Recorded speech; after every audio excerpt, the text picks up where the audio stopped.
اللہ کے نام سے شروع جو بڑا مہربان اور نہایت رحم کرنے والا ہے۔ حضرت ابو امامیہ رضی اللہ تعالیٰ عنہ بیان کرتے ہیں کہ رسول اللہ صلی اللہ علیہ وآلہ وسلم سے دو آدمیوں کا ذکر کیا گیا، ان میں سے ایک عابد اور دوسرا عالم ہے۔ تو رسول اللہ صلی اللہ علیہ وآلہ وسلم نے فرمایا، عالم کی عابد پر اس طرح فضیلت ہے کہ جس طرح میری فضیلت تمہارے ادنیٰ آدمی پر ہے۔ پھر رسول اللہ صلی اللہ علیہ وآلہ وسلم نے فرمایا، بے شک اللہ، اس کے فرشتے، زمین و آسمان کی مخلوق، حتیٰ کہ چیونٹی اپنے بل میں، اور مچھلیاں لوگوں کو خیر و بھلائی کی تعلیم دینے کے لیے دعائے خیر کرتی ہیں۔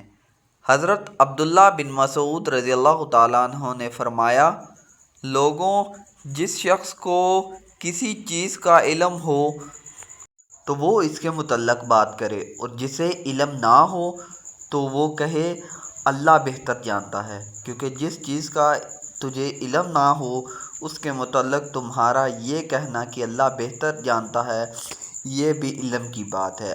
اللہ نے اپنے نبی سے فرمایا، کہہ دیجئے میں اس پر تم سے کوئی اجر نہیں مانگتا، میں تکلف کرنے والوں میں سے بھی نہیں ہوں۔ حضرت ابو ہریرہ رضی اللہ تعالیٰ عنہ بیان کرتے ہیں کہ رسول اللہ صلی اللہ علیہ وآلہ وسلم نے فرمایا، 7 خوش نصیب ایسے ہیں جنہیں اللہ اپنا سایہ نصیب فرمائے گا جس روز اس کے سائے کے سوا کوئی سایہ نہیں ہوگا۔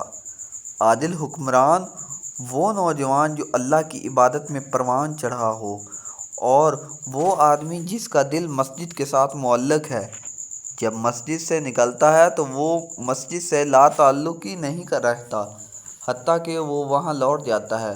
وہ 2 آدمی جو اللہ کی رضا کی خاطر باہم محبت کرتے ہیں، اسی بنیاد پر اکٹھے رہتے ہیں، اور اگر جدا ہوتے ہیں تو بھی اس محبت پر قائم رہتے ہیں۔ وہ آدمی جس نے تنہائی میں اللہ کو یاد کیا اور اس کی آنکھیں اشکبار ہو گئیں۔ وہ آدمی جسے حسب و جلال والی دوشیزہ نے برائی کی دعوت دی تو اس نے کہا، میں اللہ سے ڈرتا ہوں۔